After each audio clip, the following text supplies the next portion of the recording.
good day to you, Guyana, and welcome to Facing the Nation. I am Malika Ramsey. Thank you very much for joining us this week. And of course, it's great to be back. I think this is, yes, I'm correct, this is the last Friday in January. And of course, you saw how quickly January flew by. So I trust that you would have gotten everything that you wanted to achieve in January. I trust that you would have gotten that achieved. And of course, lots going on around us, lots going on for our country, including today's the big day. Everyone will, by 2 p.m., from 2 p.m.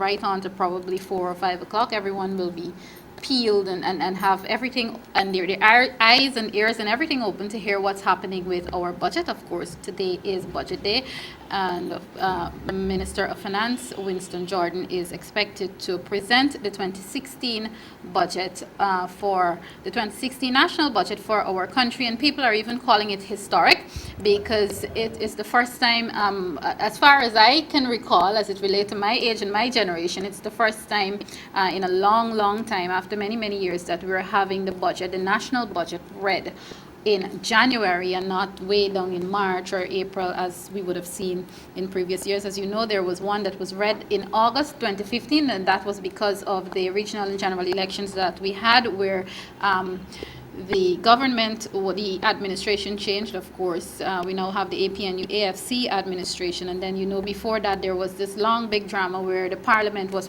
prorogued and there wasn't a sit-in for a very long while. So all of this is happening around us. It's some people are calling it history in the making for Guyana. The fact that we're now having a national budget presented at the beginning of the year when it should be presented. So lots going on. But on today's program, I know last week I did promise you we'll be talking about water and the fact that there has been an extended dry weather period, even though we had some showers earlier in the week. I know I did promise you that we will be talking about that today, but I had to switch that up a little bit because we're also talking about local government elections. As you know, Tuesday gone was a nomination day when lists were handed in and so on, things were approved or disapproved. So I decided to begin this week's program by focusing on local government elections. And there was a big, if you want to call it, just not necessarily a word, but something we say all the time. There was a big hoobaloo about young people not being involved enough in our local political scene, and I'm happy to say that at least for this entire week, I've been seeing a lot of young candidates being supported and pushed forward for local government elections, and that is really great.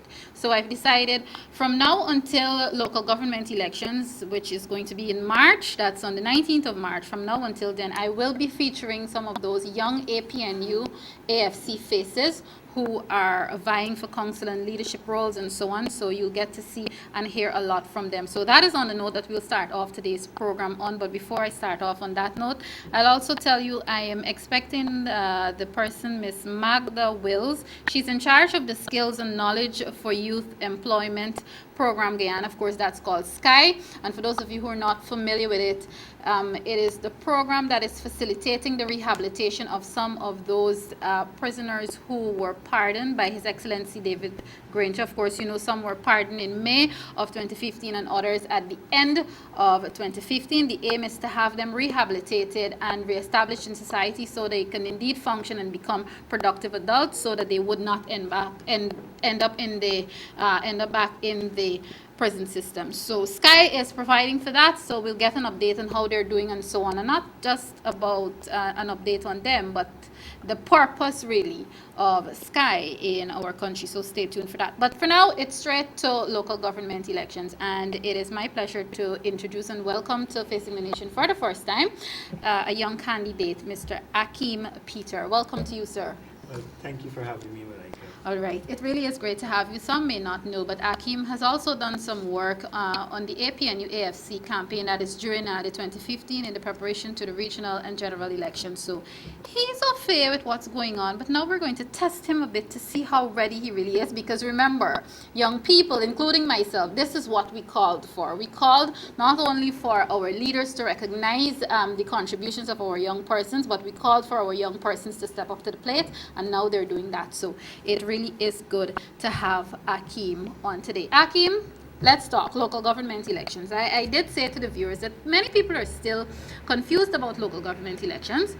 I believe that this is going to be somewhat of a training ground for all of us, especially those of us who've never voted in local government elections. Let's talk about your experience thus far. And before Akeem answers that, viewers, I shall also tell you, those of you who have questions about local government elections, if you don't think he's answered those questions, a little later on in our conversation, I'll be opening up the phone lines. You haven't had that in a long time. So I'll open up the phone lines and you can call and pose your questions to Akeem. But for now, let's talk, Akeem. Tell me about your experience. Well, so far, the general populace, well, within my constituency, I'm contesting the local government elections, representing the APNU+AFC as a candidate for Constituency 5. Many persons within my area, when it comes to voter education, they're not so au fait with the system of local government, and I think that's attributed to the fact that we haven't had it for 21 years. So now it's like re-educating the people when it comes to the voting regulations, the voting procedures, where do you have to go, what's a constituency, what communities are within that constituency, what's my age range to vote. So there's a lot of things on the ground that still needs to be done, even before we actually present the policies that we have planned for these constituencies. And one of those things are voter education. All right, before we even talk about voter education, how the people are so far responding to you and so on, just for the benefit of our viewers, because again, like I said, this is new. What is Constituency 5? Constituency 5, it's a municipality within the Georgetown district. It stretches, well, the communities within Constituency 5 comprises of Leyendal, Community Lodge, Bel Air Village, North Sophia, Plum Park, A-Field, B-Field. Okay, so in the event that APNU+AFC is victorious in that constituency, of course, through you, because you are the candidate, then that will make you what?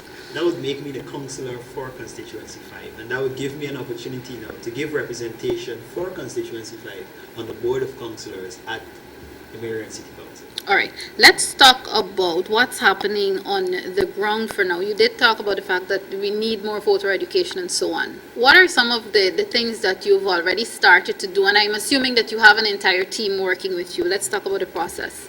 Well, as it comes to solutions, because the people they're asking, they have so many needs, they have so many problems that needs to be addressed, from infrastructure straight on to education of the young people within the area. One of the things my team has started doing since December is that we have been in consultation with community leaders in these different communities to identify the pressing issues that they have. And one of those things are the irrigation within, let's say, from Leyendal to North Sophia. There's a concern about flooding. There's a concern of regularizing the house lots that are there. Legal light. Oh, legal light. All right, legal electricity. Right? So a lot of persons haven't had the opportunity to have legal electricity for, let's say, 21 years. And when you listen to the hearts of the people, it's very, very depressing because their land is situated and it's not regularized as yet. So they don't have full lines. I mean, yesterday we had a consultation in North Sophia, and one of the residents there shared her story that she was living here for 21 years and she doesn't have a phone. Her children is in secondary school. She can't provide them with a computer because she doesn't have the electricity to power the computer for them to write CXC. So all these things, my team and I will be petitioning to the council when I'm voted into office to look into and to get sorted out. Drainage is a major problem within the areas that we have noticed, and it's paramount in our agenda of addressing. All right, before we come back to conditions and so on, you did indeed talk about drainage. But before we come back to some of that, have you, as a young person, and of course this is new for you, this is new for most of us, have you experienced challenges in the sense that is there anyone to intimidate you? And in this case, I'm talking about the people who, and viewers, this is not in an aggressive way or anything, because competition is healthy, in the good sense, the healthy one is healthy. Have you gotten challenges, or do you feel in any way intimidated by people who may be running against you? And viewers, I should also take the time to tell you that there are I noticed two other youth, and in this case I'm focusing on the youth, two other youth groups. They formed their own groups and they are also contesting local government elections. But of course my focus right now is APNU+AFC candidates. Let's talk about that. Are you feeling intimidated in any way? Well, not as yet. I anticipate that it's going to be an enjoyable campaign, not only for the APNU+AFC, but I love to see young people engaging in community leadership. And it's good that they've taken the step to form their own groups, form their own parties to contest the election. But then again, I am a member of Constituency 5, and I live in it every day. The roads, I drive in them nearly every day. I commute in them nearly every day. So I wake up to these challenges within Constituency 5. So I'm connected with the people. And following your question, competition is healthy. It's very healthy. It gives me now an opportunity to learn. Because as an individual, most times you can't notice everything. And persons wouldn't tell you everything, but they may tell someone else. So now you'll have an opportunity to hear the hearts of the people within the community, even in your absence. On the note of hearing the hearts of the people, have you managed to start going door to doors yet? Because I had a conversation with some of my colleagues, and some of the things that they were saying, and which is really true, that okay, we're seeing these people, we're seeing photographs and so on going up, vote for this person, for this constituent, that constituency, but people are saying things like, but I have never seen him or her in my community. How you're now coming asking for votes. So have you been going door to door, and how long has that started? Well, the door to door has started from nomination day. We had to hand in our credentials, the list. Before you had to do that before you start? Before you're actually verified as a candidate contesting the elections, right? Legally, that is. That's a requirement by GCOM. Okay. So my team and I, we have started the very same day, going door to door. I mean, it's wanting to put up flyers and wanting to ask persons to vote for you, but persons must connect with you on a real level. They must feel as if you're feeling what they're feeling within this community. And we have started that. We started it in North Sophia. Today we're scheduled to be in Leondal and Berry Village, so look out for us. We're going to come, we're going to hear your hearts, we're going to have persons taking notes. So, and also when they take notes, they're going to take the notes with your name next to it. So we'll know that you suggested this for your community. So even though we're running, we're actually making you a part of the leadership that we'll bring to the table. Do you sense that the people feel connected to you? What has been the response like thus far? And what do you expect going forward? Because the fact is, again, we come back to competition. After you visit some of these homes, you're going to have, as far as I know thus far, and again, viewers, in this sense, I'm focusing on the young people, because young people need some more promotion. After Akeem would have visited my home, as far as I know, 3 other youth groups are going to come with their candidate. Do you feel as though you are connecting and you can leave something with them? Yes, I do. Yes, I do. It's not only leaving something with them, it's touching the hearts of the people. Are you touching the hearts? I should assume so. Well, we have been getting feedback from the communities that we have visited, that we've done evaluations into identify the major needs of the people, and they have pledged their support. But I would want to implore the people now, the main day is March the 18th. That's the day you decide on who is going to be leading your community and the fight for all these things that you need. All right. Is this something that could propel you into, some people would say local government elections are even more important than the national elections, but is this something that would propel you into national politics, national government, and so on? Is that your main goal? Do you see that happening? Well, I wouldn't say it's my main goal for now, right? But my main focus right now is to serve the people of Constituency 5. That is why I was actually selected to be a candidate for the area. It's to serve, right? Yes, in national politics is a good thing. It's a good arena. But I think for now it starts with the communities. And like I always say, in order for us to have a better Guyana on a national level, we must first have better communities on a local level. So my focus right now is to make the communities under my watch better. Okay, all right. Viewers, of course, if you're now tuning in, this is Facing the Nation. If you've missed it, what I have decided to do is begin to focus on some of our youth candidates who are vying for various positions, councillor titles, of course, in the upcoming March 2016 local government elections. What I'll do is open up the phone lines now. For those of you who still have questions on local government elections, Akeem is here, is willing and able to answer those questions.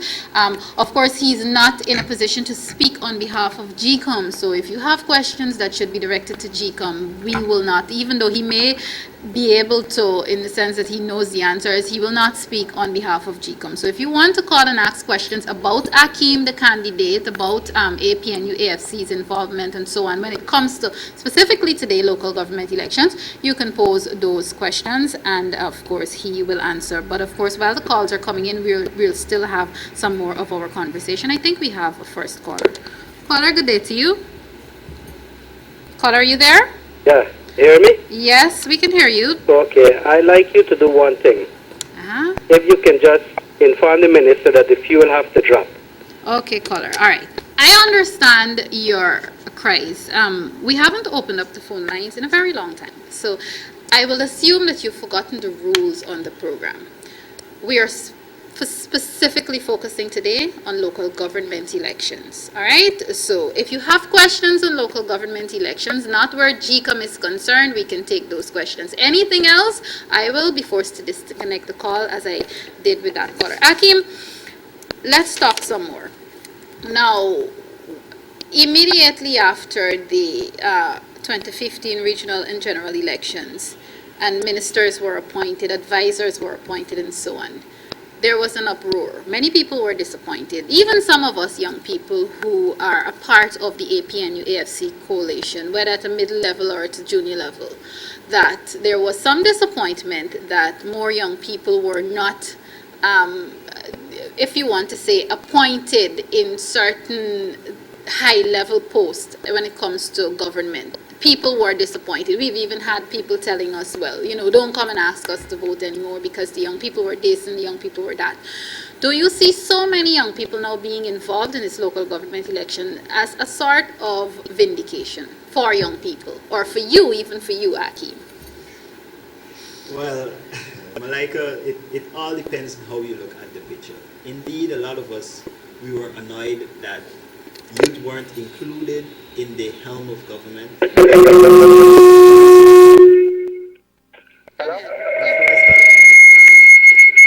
Viewers, if you're coming through, you have to turn the volumes of your television sets down, please. Go ahead, Akeem. Yes, we first must understand it's the role of government in itself. Indeed, we weren't chosen for central government, but I do believe that we shouldn't use this as a vindication for that, but we should use this as an opportunity to show our leadership skills, because local government, for me, it's much more important than the general elections. It gives us the opportunity to steer communities and steer constituencies in the direction in which we would want them to go. So, in other words, the helm of government starts at the local level, and it starts with local government. So. It's like if we are at the helm. You are at the helm. Yes, okay, it all perfect. depends on how you look at it. Fabulous. Let's go back to the phone lines. Caller, are you there? Good day to you. Yes, good afternoon. Good afternoon. I was listening to your program. I'm living in a region that is not regular, and I'm looking for power. You're looking for power. What region is that, sir? GPL power. Oh, as in, which region? Where are you living? What's the area? On the west coast, on Anna Catherine. And the entire area, there is no electricity in the entire area? Yes, in the whole area, but it's not regularized. The government, the APNU government promised us that they're going to regularize it. But they want to regularize it? Yes, and some people in the area has the people from the NDC. But if you go now, the people them from the PPP, what is in there, they're telling you that they cannot give the people because they don't know if the land going to be regularized or whatever. But Mr. Norton said that the land would be regularized. All right. I will certainly look into it and ask the relevant officials in charge of that area, that region, to address the issue. All right? Thank you very much, caller. All right, viewers, the only reason I've opened up the phone lines today is for you to pose questions on local government elections. So if you don't have questions on local government elections, keep your questions and your queries for other times when I have other officials on the program. Akeem is here to deal with local government elections today. Akeem, let's talk some more. why should I put my X next to Akeem? And this is Akeem, the youth candidate, the youth representative, not Akeem, the APNU AFC candidate. What can Akeem do for not only the constituency 5, but all the other young persons who may not only want to necessarily vote for you, but see you as some sort of role model? Oh, maybe I can do what he's doing one day. Well, voting for me opens the door so that you would have the opportunity to do what I'm doing, like you rightfully said. So it's me as a young person shows, and I would want people to see first and foremost the service that we bring to the communities and to the people of that community. I mean, your greatness isn't in the title of a councillor or isn't in the title of a candidate. It's in the title of how you serve the people that you were given leadership over. And that's what I'll be remembered for. So when persons look at me, they shouldn't see Councillor Akeem Peter or candidate Akeem Peter. They should see a fellow young person striving to be something more than what they were once refined to. Okay, all right. Caller, are you there? All right. Caller, are you there? Caller? Yes, Malika. Good afternoon. Good afternoon to you, sir. I have one question. Go ahead. I would like to know if the local election have proxy for that. Sir, we're not hearing you clearly. Could you speak up, please? I would like to know if for the local government election, if they got proxy for that. Oh, proxy for the local government elections. I think Akeem will be able to And the gentleman that you have there, we are not hearing what you're saying. Oh, okay. We'll ask our technical persons to fix that. All right. Thank you very much. You're welcome. All right. The issue about proxy for local government elections, we will have someone here talking about that specifically, because I think there will be special arrangements being put in place for proxy. But some of what applied in the national elections when it comes to voting would apply, because once you're of age, and of course I'll ask Akeem to talk about that, because he's saying that of course they're doing on the verge of doing voter education. Once you're of age, you can vote. You're a citizen of our country, you're entitled to voting. Akeem, what can you tell us about eligibility and so on when it comes to voting for local government elections? Well, it's follows a pattern of the general elections. You must be over 18 to actually cast your vote. We have on the ballot paper, it will be 2 sections. One for the first past the post. No. Proportional representation would be on the first half of the paper, and on the second half it will have first past the post. You vote 2 times for whichever party or candidate you would want to see as a councillor or on the council board of the MNCC.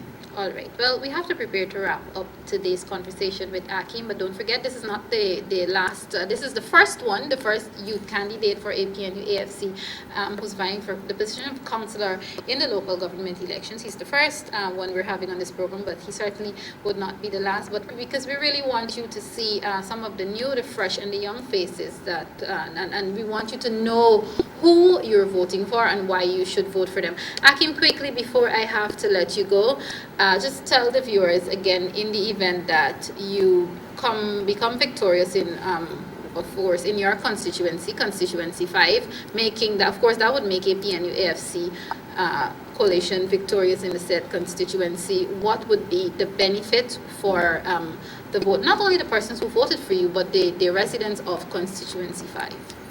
You would see better roads, better facilities for the young people, better avenues of entrepreneurship for the unemployed within the area. You would see also a better love and unity within the area also. As His Excellency David Gager literally preached this last election, that we must promote unity within our communities and within the country in a whole. So that's one of the things on our platform to promote within these communities. You can also look forward to a more peaceful and more secured environment when you live in. All right. Okay. Thank you very much, Akeem. It was a pleasure having you here on Facing the Nation. Pleasure is all mine. Viewers, if you're now tuning in, of course, this was my conversation with Akeem Peter, and he is playing a big part in the local government elections coming up in March. And of course, that he's also a member of a Partnership for National Unity, Alliance for Change. Of course, just you know, that is the government of the day. In future programs, I will have other youth representatives coming to talk to you about what you can gain as a resident of specific constituency if you vote for them, and of course if you vote for APNU+AFC. I will take a quick break. On the other side of the break, I'll be talking with the representatives from Sky, and we also will get an update on how those pardoned prisoners are being rehabilitated and their lives are being improved and so on. Stay with Facing the Nation.